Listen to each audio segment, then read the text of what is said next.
छोड रे. जी माणसं आपल्या आयुष्यात मॅटरच करत नाहीत त्यांना आपल्याबद्दल काय वाटतं ह्याचा लोड आपण का घ्यायचा? हे पण खरंच इतकं सोपं असतं का मन जुळणं? म्हणजे बाकीच्या गोष्टींचं काय?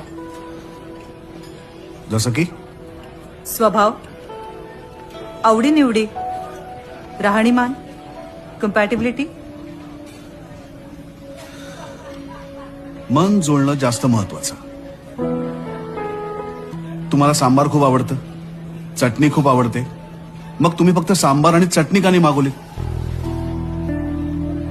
कारण ते ज्याच्याबरोबर खायचं तोच पदार्थ जर चांगला नसेल तर या गोष्टींना काही अर्थ नाही. तो जो उत्तप्पा आहे ना, ते म्हणजे मन आहे. ते चांगलं असलं पाहिजे. ते चांगलं असलं ना की मग स्वभाव, राहणीमान या सगळ्या गोष्टींना अर्थ येतो, नाही तर काहीच उपयोग नाही. त्यामुळे मन जुळणं महत्वाचं.